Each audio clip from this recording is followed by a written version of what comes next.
오늘 시편 119편 네 번째 시간입니다. 아마 오늘 또 처음 오신 분이나 또 새롭게 오신 분들은 1번서부터 있는 시리즈 첫 번째 말씀도 한번 들어보시기 바랍니다. 1, 2, 3번. 왜냐하면 시리즈 설교는 이어가는 그 맛이 있기 때문에 여러분이 네 번째 딱 들어왔을 때 제가 생략하는 것들이 있어요. 특별히 시리즈 설교에서 오늘 특별히 시편 119편의 말씀은 특별한 시의 구조로 되어 있습니다. 그래서 오늘 그걸 또 다 설명하진 않고 짧게 설명하고 넘어가니까 1편, 2편, 3편에 있는 말씀을 초반의 서두에는 여러분 꼭 보시기 바랍니다. 오늘 네 번째 시간으로 이 시편 119편은 8구절로 이제 한 연들이 이제 끊어져 있죠. 오늘 네 번째 시간이니까 히브리어 네 번째 단어인 달렛으로 시작하는 그런 말씀입니다. 그럼 달렛 글자가 어떻게 되어 있는지 한번 볼까요? 저렇게 되어 있어요. 우리나라 첫 번째 그 한글인 기역처럼 되어 있지만 발음은 드 발음이 나는 달렛입니다. 달렛. 우리 한번 다 같이 한번 따라해 볼까요? 달렛. 네. 이 달렛은 그 문의 모양을 본뜬 그런 단어입니다. 그래서 드 발음이 나고요. 영어로는 D 발음이 나죠. A, B, C, D 할 때, 데이빗 할 때 D 발음이 납니다. 그래서 요 단어가, 요 그 글자가, 레터가 그 이번 네 번째 연에 있는 모든 그 행의 첫 번째 단어에 계속 나옵니다. 내려주세요. 여러분 혹시 영혼이 눌린 적 있습니까? 영혼이 눌린다. 영혼이 눌린다. 오늘 네 번째 시간의 주제는 달렛, 영혼 소생입니다. 영혼이 눌린다. 영혼이 눌린다. 여러분 혹시 가위에 눌려본 적 있습니까? 아마 다 가위에 한 번씩은 다 눌려봤을 거예요. 특별히 여름에 너무 더워서 이렇게 낮잠을 잘 때 가위에 많이 눌린다 그래요.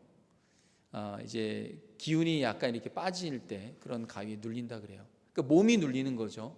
몸이 이렇게 힘이 빠지니까 이렇게 눌리는 거예요. 그런데 영혼이 눌리는 것, 몸이 눌리는 것이 아니라 그 이상으로 영혼이 눌려본 적 있습니까? 실은 영혼이 눌린다라는 말은 성경에서 나온 말입니다. 오늘 말씀에 나와요. 오늘 28절에 있는 말씀 다 같이 한번 보면은요, 이렇게 시작합니다. 나의 영혼이 눌림으로 말미암아, 나의 영혼이 눌림으로 말미암아 녹사오니 주의 말씀대로 나를 세우소서. 이렇게 시편의 기자가 영혼이 눌리는 그런 경험을 합니다. 왜 영혼이 눌립니까? 왜 영혼이 눌릴까요? 몸이 눌리고 가위 눌리는 것은 몸이 허하고 몸이 기운이 빠지니까. 올 여름이 7월 달이 170 몇 년 만에 전 지구가 가장 더운 그런 여름이었다 그래요. 7월이. 근데 우리 몸이 눌리는 것 그 이상으로 영혼이 눌리는, 시편의 기자가 그런 경험을 합니다. 그 영혼이 눌린 이유는요, 가장 큰 원인은 슬픔 때문에 그래요. 비애 때문에 그래요. 근심 때문에 일어나는 눌림입니다. 근심이 일어나면 무거워지잖아요. 마음이 무거워져요. 이 영혼이 눌렸다라는 눌림이라는 그런 단어 원래 번역은요, sorrow예요. grief, 슬프다, 비애다, 근심이다 그래요. 근데 또 다른 번역으로는 킹 제임스 버전에 heaviness라고 했어요. 그러니까 근심이 일어나면 여러분 어떤 일이 일어납니까? 마음에 무거움이 일어나요. 이런 근심한 사람이요, 이렇고 당당하게 걸어가는 경우 별로 보지 못합니다. 근심하면 어떻게 하죠? 그 근심에 몰두가 돼서 딴 생각하는 것처럼 보이잖아요. 그리고 약간 고개가 숙여지고. 왜 그럴까요? 눌리기 때문에, 무게가 있기 때문에. 이 근심, 내가 갖고 있는 근심을 어떻게 풀어갈까? 이런 슬픔이 있는 사람은 고개가 숙여집니다. 예. 무거움 때문에 그래요. 마음의 근심 때문에. 이 시편의 기자가 그런 영혼의 눌림이, 그가 가지고 있는 근심과 슬픔과 비애 때문에 일어났어요. 사람들마다 크고 작은 슬픔, 비애, 근심이 있어요. 어떤 건 굉장히 큰 근심이 있고, 뭐 가정의 근심일 수 있고, 직장의 근심일 수 있고, 회사의 근심이 있을 수 있고, 아니면 내 건강의 문제의 근심일 수도 있고요. 여러 가지 말 못한 사정의 그런 근심들이 크고 작은 거 있습니다. 그럴 때 그 무게감이 있잖아요. 어느 때는 그것이 너무나 커서 내 마음을 짓누르고 내 영혼을 누르는 그런 일이 있습니다. 시편의 기자가 그걸 당했습니다. 근데 여러분 여기에 보면 영혼이라는 말이 나오는데 이 영혼이 뭘까요 도대체? 이 영혼은 원래 창세기에서 나왔어요. 창세기 원래의 언어는 네페시라는 말이에요. 네페시. 이 말이 창세기에 나오는데 이게 어떻게 나왔느냐? 사람의 영혼이다. 사람은 영혼이다. 여러분 동물 가지고 영혼이란 말 안 하잖아요. 사람에게만 그러잖아요. 이게 창세기에 나온 단어예요. 성경에. 어떻게 나왔느냐? 하나님께서 사람을 만드실 때 특별하게 만드셨어요. 사람을 빚으셨어요. 하나님께서 직접 빚으시고 사람에게 하나님이 그분의 숨을 불어넣어 주셨습니다. 하나님이 후 불어넣어 주시니까 어떻게 해요? 사람이 생명이 된지라 이렇게 돼요. 생명이 되었다. 이게 생명이라는 말이 네페시라는 말이에요. 네페시. 그러니까 이 영혼이란 말이 무슨 말이냐? 하나님이 불어넣으신 숨을 가지고 이 숨을 쉬는 하나님이 주신 그 숨을 가지고 숨을 쉬는 생명체가 되었다 이거예요. 생명체가 돼. 말하자면 숨을 쉬는 몸을 가진 존재가 되었다. 이게 영혼이란 말이에요. 이게 영혼. 그러니까 하나님의 숨이 들어가 있는 숨을 쉬는 존재가 되었다. 우리가 아담이라는 말을 쓰네. 아담이 고유명사, 하나님 최초의 숨을 불어넣어 주시고 생명체가 된 최초의 그 영혼인 생명인 그 아담, 고유명사이기도 하지만 그 사람의 이름이기도 하지만 실은 아담이라는 것은 사람이란 말이에요. 사람. 아담아. 사람이란 말이에요. 사람. 그러니까 일반 명사이기도 해요. 이 사람이 뭐예요? 네페시, 영혼이란 말이에요. 영혼. 하나님의 숨을 받은 몸을 가진 존재라는 거예요. 그러니까 이 영혼이 눌리면 어떤 현상이 일어나냐? 가장 큰 일반적인 현상이요. 숨이 잘 쉬어지지 않는 거예요. 답답한 거예요. 답답한. 여러분 답답해 본 적 있습니까? 그래서 이 답답증이 일어나는 것을 전문적 용어로 한의학에서는 화병이라는 거예요. 화병. 그래서 진맥을 지어보다 보면 당신이 좀 마음이 답답하네요. 화병이 있네요 이거예요. 과거에 여성분들이 남편 때문에 얼마나 화병이 많이 나는지 매일 술 먹고 밤새 술 먹고 집에 와갖고 다 때려 부시고 잠자고 아침에 멀쩡하게 일어나갖고 또 밥 먹고 나가니까 여성들이 그렇게 화병이 많았대요. 그러니까 이제 가서 진맥 짚어보면요 답답한 거예요. 영혼이 눌리는 거예요. sorrow, 근심 때문에 일어나는 거예요. 왜? 하나님의 숨을 쉬어준 그 숨을 가지고 정말 자유롭게 살아가는 영혼인데 근심이 일어나니까 그런 일이 일어나는 거예요. 현대인의 증상 중에 흔한 증상, 요즘엔 너무나 흔한 증상이라고 그러더라고요. 공황장애. 제가 아는 목사님이나 선교사님들도 공황장애 일어나는 분이 있어요. 그분들이 믿음이 없어서가 아니에요. 하나님 앞에 신실하게 섬기는 참 귀한 분들인데 왜 그럴까요? 근심이 있고 슬픔이 있고 누구나. 여러분 이 시편의 기자가 실은 어떤 면에서 공황장애 같은 증상이 일어나는 거예요. 영혼의 눌림이 일어나는 거예요. 영혼의 눌림이. 근심과 걱정으로 눌리는. 그래서 숨을 쉬지 않은. 여러분 숨을 쉬는 거요. 아침에 일어날 때 내가 오늘 숨 쉬어보자 이렇게 해서 숨 쉬는 사람 없죠. 하나님이 딱 숨을 쉬어주니까 자연스럽게 자동으로 다 숨을 쉬는 거 아닙니까? 왜? 그 자유롭게 자유영혼인 하나님이 그렇게 주신 거예요. 근데 어느 순간인가 숨이 안 쉬어지는 거예요. 이 시편의 기자도 그런 답답한 그런 상황 가운데 있는 거예요. 이것을 해결하고 싶은데 그래서 오늘은 시편의 기자가 이걸 해결하고 싶은 마음으로 하나님 편에 나와서 간구하는 그런 말씀입니다. 그럼 어떻게 이것이 해결이 되는가? 어떻게 해결해야 되는가? 오늘 25절에 보면요 이런 말씀이 있습니다. 우리 다 같이 한번 읽어볼까요? 시작. 내 영혼이 진토에 붙어 싸우니 주의 말씀대로 나를 살게 하소서. 내 영혼이 진토에 붙어 싸우니. 여러분 이게 무슨 말일까요? 내 영혼이 진토에 붙었다. 진토는 흙, 땅 이런 말이에요. 내 영혼이 땅에 붙어 있다. 내 영혼이 땅에 완전히 납작 엎드려. 이게 뭐예요? 내가 죽을 지경이라는 거예요. 죽일 지경인데 주의 말씀대로 나를 살아나게 하소서. 지금 이렇게 강구로 나아갑니다. 간구하는 거예요. 하나님, 내 영혼이 죽을 지경인데 주님 말씀의 약속의 말씀은 보면은 영혼을 소생시키신다고 하는데 그 말씀대로 나를 살아나게, 나를 좀 회복시키시고 소생시켜 주세요. 지금 그 말씀이, 여러분 성경 말씀에 그런 말씀 너무 많잖아요. 말씀은 있는데 왜 내 영혼이 이렇게 힘듭니까? 그 말씀대로, 주님 말씀대로 내 영혼을 좀 살아나게 하세요. 대표적으로 영혼을 소생하여서 하나님이 소생시키는 그 영혼으로 말미암아 기뻐하는 그런 노래, 대표적인 노래가 어디 있습니까? 시편 23편.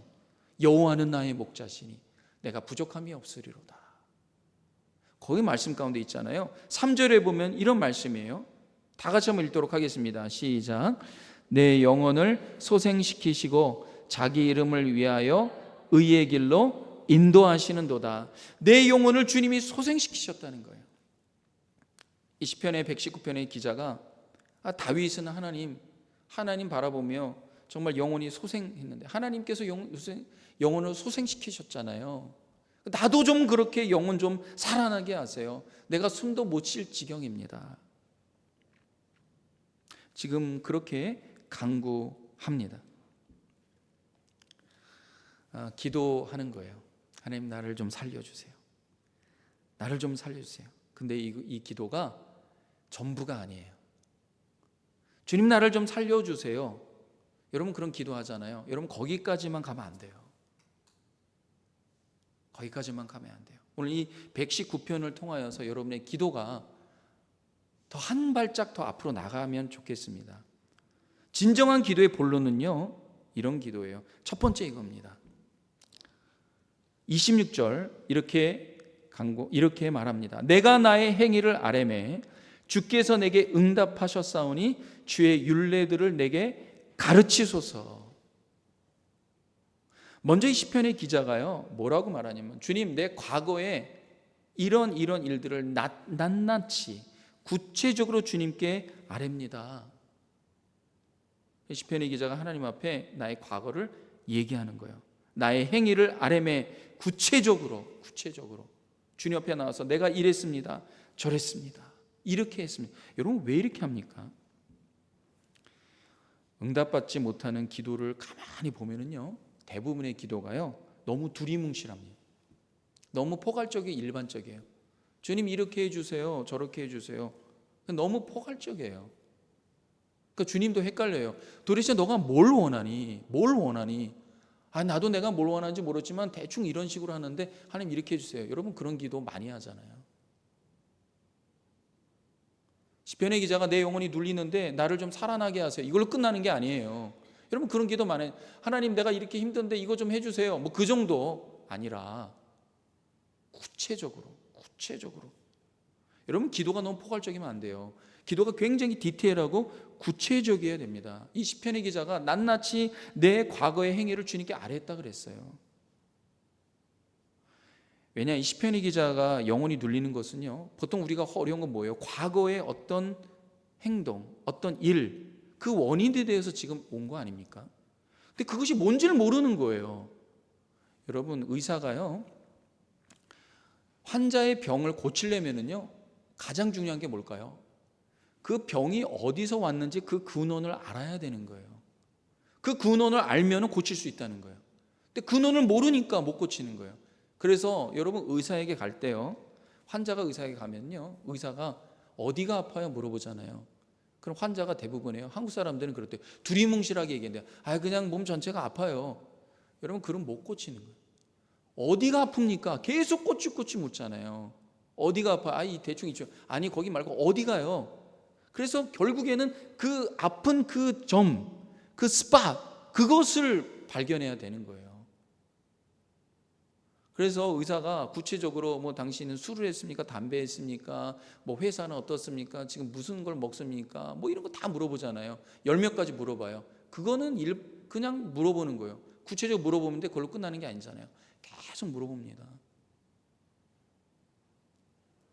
도대체 이 사람이 가지고 있는 병이 어디가 아프고 또 뭐의 원인인지 발견해야지 고칠 수 있기 때문에, 여러분 의사는 몸을 고치지만요, 하나님은 우리의 영혼을 고치는 거예요.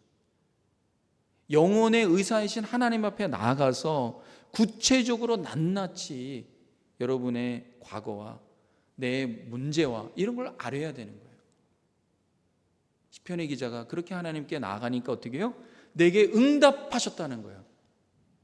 내가 나의 행위를 아뢰매 주께서 내게 응답하셨다. 그 다음에 내게 가르쳐 달라는 거예요. 어떻게 해야 될지 가르쳐 달라는 거예요. 의사가 가르쳐 주잖아요. 병 나으려면은 참 한국에 가면은 이런 일이 참 많다 그래요. 약사들이 힘든 게, 이제 약을 달라고 오면은 약사가 이 약이 좋은 것 같아요. 그러면 내가 달라는 약 달라니까요. 누가 약사인지 모르겠어요. 그럼 약사가 그거보다는 이게 제가 더 잘 알아요. 제가 더 잘 알아. 예? 제가 달라는 약 달라니까요. 여러분, 이렇게 약사들이 너무 힘들대요. 의사보다요 요즘에는 더 의사래요. 의사 선생님한테 가르친대요. 요즘에 보니까 이거 더 좋다 그래요. 그거 처방해 달라고. 누가 의사고 누가 약사인지 모르겠어요. 우리가 하나님 앞에 나올 때 지금 어떻게 말합니까? 주님, 내가 다 낱낱이 아뢰니까 하나님 응답하셨는데 주님, 내게 가르쳐 주세요. 내게 가르쳐 주세요. 그렇게 기도하지 않습니까? 하나님이 가르쳐 주시는 거예요. 요한전서 2장에 보면 이런 말씀이 있습니다. 우리 유명한 말씀이 다 같이 한번 읽도록 할게요. 시작. 사랑하는 자여, 내 영혼이 잘됨 같이 내가 범사에 잘되고 강건하기를 내가 간구하노라. 너무 유명한 말씀이죠. 내 영혼이 잘됨 같이 내가 범사에 잘되고 강건하기를 간구하노라. 과거에 어느 존경하는 목사님이요, 체력이 영력이다 이런 말을 갑자기 했어요. 그때는 이게 뭐야. 근데 몸이 아프면은 목회도 사역도 주님의 일도 못하는 거예요. 선교일도 못하고. 몸이 아픈데 어떻게 선교를 하겠어요? 몸이 아픈데 어떻게 교회를 위해서 섬기겠습니까? 못하잖아요. 감당할 수 없잖아요. 예. 내 영혼이 잘됨 같이 내가 범사에 잘되고 강건하기를 구하노라. 그런데 여러분, 우리의 영혼과 이 네페시잖아요. 사람은 네페시잖아요. 우리 몸과 영혼이 다 붙어 있어요. 떨어져 있는 게 아니에요. 그러니까 영혼이 병들면 몸도 병들고요. 몸도 병들면 영혼도 병드는 거예요. 몸만 건강한다고 우리 삶 전체가 건강한 게 아니에요. 우리 영혼이, 우리 마음이 건강해야 돼요. 그렇다고 우리 몸이 아프면 또 주님의 일도 잘 감당할 수가 없는 거예요. 그러니까 주님께 간구하는 거죠. 참, 이 말씀이 너무나 중요한 말씀입니다. 내 영혼이 잘됨 같이 내 범사에 잘되고 강건하기를 간구하노라. 우리 모든 성도님들이 그렇게 되길 주님의 이름으로 축원합니다. 그 다음에 우리 시편의 기자가 뭐라고 얘기합니까? 영혼이 눌리는 것. 이 영혼이 눌리는 것이 이런 거예요. 29절의 말씀 보면요, 이런 말씀입니다. 다 같이 한번 읽겠습니다. 시작. 거짓 행위를 내게서 떠나게 하시고 주의 법을 내게 은혜로이 베푸소서. 거짓 행위를 내게 떠나게 하시고. 시편의 이 기자가 억눌림 받는 것 중에 하나가 믿음으로 산다고 애를 썼는데 과거를 쭉 보니까 나도 모르는 사이에 내가 말씀대로 믿음으로 순종하지 않고 신실하지 못했던 자신을 깨닫게 됩니다. 그걸 깨닫게 돼요. 내가 당장에는, 그 당시에는 내가 잘한 것 같은데 나중에 주님 앞에 나와서 좀 기도하고 주님께 과거의 나의 이런 것들을 보니까 내가 잘못한 거예요. 어떤 분 보니까요, 기도하다가 성령께서 과거의 나에게 이것을 가르쳐 주신 거예요. 이건 너가 잘못했다. 그러니까 그 이후에 가갖고 내가 잘못을 한 그 사람에게 가갖고요, 내가 잘못했다고. 그 사람은 뭐야, 나는 괜찮은데, 다 잊어버렸는데, 그래도 내가 정말 이런 일 때문에 당신에게 잘못한 것 같습니다. 성령께서 나에게 가르쳐 줬어요. 제가 이제 스토리를 읽고요, 참 정말 왜 그런 마음이 들까요? 영혼이 눌리는 일이 일어나는 거예요. 하나님께서 이걸 가르쳐 주시니까. 여러분, 하나님이 가르쳐 주면 즉각해야 돼요. 즉각해야 돼요. 그게 쌓이고 그러면요, 나만 손해인 거예요. 나만 손해예요. 주님이 가르쳐 주신 거예요. 거짓 행위를 내게 떠나게 하소서. 30절에 보면은요, 계속 이어지는 말씀 가운데 내가 성실한 길을 택하고 주의 규례들을 내 앞에 두었나이다 이렇게 고백합니다. 거짓 행위를 내게 떠나게 하시고, 그것만으로는 안 되는 거예요. 여러분 기도할 때 주님 나에게서 거짓 행위를 떠나게 하소서, 이걸로만 안 되는 거예요. 그 다음 뭐 해야 됩니까? 내가 주님 말씀을 택해야 되는 거예요. 선택해야 되는 거예요. 결단해야 되는 거예요. 신실한 길, 성실한 길을 택한 거예요. 택한 거예요. 여러분 우리가 직면한 이 세상은 영적 전쟁이 너무나 치열합니다. 주님 나에게 이렇게 해주세요, 저렇게 해주시는 만으로는 믿음으로 살아가는 게 실은 굉장히 어려워요. 믿음으로 살겠다는 결단이 필요해요. 의지가 필요합니다. 시편 기자가 뭐라고 얘기합니까? 그냥 거짓에서 떠나게 하소서 이걸로 끝나는 게 아니라 내가 신실한 길을 선택하고 그렇게 살겠다고 다짐합니다. 근데 또 그것만으로 안 되더라고요. 이 사람이요, 눈앞에 뭐가 있느냐가 되게 중요하더라고요. 그럼 매일매일마다 크리스찬이 말씀을 읽고 또 기도하고 예배를 주님께 구원받으면 죽을 때, 구원받을 때 한번, 죽을 때 한번 예배 드리면 되잖아요. 근데 현실적으로 그렇지 않더라고요. 그렇게 평생에 2번 예배 드렸다가요, 믿음도 잃어버리고 구원도 잃어버리고 다 잃어버리더라고요. 그렇지 않더라고요. 사람이라는 게 내가 뭘 접하고 뭘 매일 보느냐에 따라서 사람이 생각과 방향이 달라지더라고요. 인생이 달라지더라고요. 그러니까 시편의 기자가 뭐라고 얘기합니까? 나를 거짓에게서 떠나게 하소서 그렇게 간구하는 것뿐만 아니라요, 내가 성실한 길, 주님의 말씀, 믿음으로 살겠다고 결단하면서요, 그것만으로 안 되더라고요. 매일매일 내가 뭘 접하느냐, 주님 내가 주님 말씀을 내 앞에 두겠나이다 이거예요. 내 앞에 두겠나이다. 사람이요, 저마다요 인생의 목적과 목표가 있더라고요. 결국에는 그렇게 살더라고요. 결국에는 그렇게 살아요. 어떤 분은 그냥 아무것도 안 하면서 사는 분들이 있어요. 그럼 그분은 인생의 목적이 없나? 목표가 아니에요. 그분의 인생의 목적은요, 아무것도 안 하는 거예요. 무계획으로 사는 게 인생의 목적이에요. 그러니까 결국에는 그렇게 살아가더라고요. 어떤 분은 나는 정말 이렇게 살아가겠다, 그냥 그냥 일들을 내가 이뤄가며 살아가겠다. 그러면 아이돌, 요즘에 젊은 사람들은요 유튜버로 해갖고 뭐 유튜버에서 거기서 인플루언서가 되고 그 다음에 또 아이돌 가수가 되고 막 그런 게 목적이에요. 저희 어릴 때만 해도 다 의사, 변호사, 교수 이런 거 하겠다 그랬잖아요. 근데 요즘에는 그렇지 않더라고요. 근데 그럼 그러고 하려고 뭐 합니까? 뭐 하는가요? 가만히 집에만 앉아 있을까요? 아니에요. 걔네들은요 뭘 하냐면은 하루 종일 유튜브 보면서 그거 공부하고 연습하고, 그 다음에 내가 어떻게 하면 그 아이돌 가수랄까, 내가 좋아하는 그 아이돌 가수를 매일매일마다 아침에 일어날 때마다 보고요, 잠잘 때 보고, 밥 먹을 때도 보고요, 계속 그래요. 자기 앞에, 눈앞에 두는 거예요. 근데 시편의 기자가 뭐라고 얘기합니까? 주님의 말씀을 내 앞에 두었다. 주님의 말씀 내 앞에 두었다. 여러분 믿음으로 살아가는데요, 매일매일마다 주님의 말씀을 여러분 눈앞에 두시길 주님의 이름으로 축원합니다. 미간에 붙이라는 거예요. 미간에 붙이라는 거예요. 이렇게 말씀 들어도요, 금방 나가면은 세상적인 생각, 세속적 가치관, 인본주의 생각, 그런 계속 들어오잖아요. 여러분 광고하는 광고주들이요 엄청나게 신경 씁니다. 어떻게 해요? 여러분 물건을 팔기 위해서 그냥 물건 팔리지 않아요. 어떻게 합니까? 계속 눈에 보이도록 하는 거예요. 여러분이 극장에 가거나 여러분 TV를 보거나 뭘 하거나 스마트폰 보거나 계속 눈에 보이는 게 뭐예요? 여러분들은 모르는 사이에 그 물건이 계속 눈에 오는 거예요. 그러니까 그걸 사는 거예요. 미국에 있는 맥도날드나 코카콜라나 이런, 지금 광고 안 해도 돼요. 그래도 광고하잖아요. 계속 광고하잖아요. 어디예요? 정말 수억 명, 수십억 명 올림픽 이런 데 보면요, 수십억 명이 보는 그런데 광고예요. 짧게 5초, 1초 광고에 수백억 된다 그래요. 이건 왜 그럴까요? 사람이 보는데 뭘 보느냐에 따라 따라가거든요. 매일 뭘 보느냐. 시편의 기자가 주님 내가 거짓된 길로 가지 않게 하소서 이렇게 기도만 한 게 아니에요. 주님 내가 신실한 길을 선택하겠습니다. 그 다음에 그렇게 하고요, 그것만 한 게 아니에요. 내가 주님 그렇게 선택하기 위해서 매일매일마다 주님의 말씀을 내 눈앞에 두겠나이다. 그렇게 된 거예요. 여러분 주님의 말씀을 여러분 매일매일마다 눈앞에 둬보시면 1년 만에 보세요. 여러분 인생이 바뀌기 시작합니다. 주님의 말씀으로 따라가기 시작해요. 자녀들 어떻게 키워야 될까요? 걱정하지 마세요.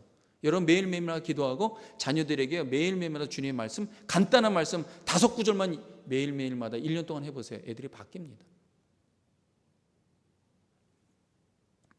마지막으로 32절 말씀 다 같이 한번 읽도록 하겠습니다. 시작. 주께서 내 마음을 넓히시면 내가 주의 계명들의 길로 달려가리이다. 저는 이 말씀이 너무나 좋아요. 시편 기자가 영혼 소생을 위해서 하나님께 뭐라고 요청합니까? 여러분 이런 요청이 필요해요. 뭐를 요청합니까? 주님께서 내 마음을 넓히시면 마음을 좀 열어주십시오. 주님의 마음을 담게 해주세요. 주님 내 마음을 이렇게 활짝 대문이 열린 것처럼 열어주세요. 그럼 내가 주님의 말씀의 길로 달려갈 것입니다. 넓혀달라고. 모든 것이 보면요 다 마음의 문제라는 생각이 듭니다. 마음이 닫히면 말씀도 안 들려요. 마음이 좁혀지면 뭔가 하기도 힘들어요. 마음의 문제예요. 마음만 열려졌다 하면요 다 할 수 있어요. 다 할 수 있어요. 저는 우리가 먼저는 주님을 향한 마음을, 내가 주님을 향한 어떤 마음을 갖고 있는지 점검해야 된다 싶어요. 내가 어떤가? 난 정말 하나님에게 내가 어떤 마음인가?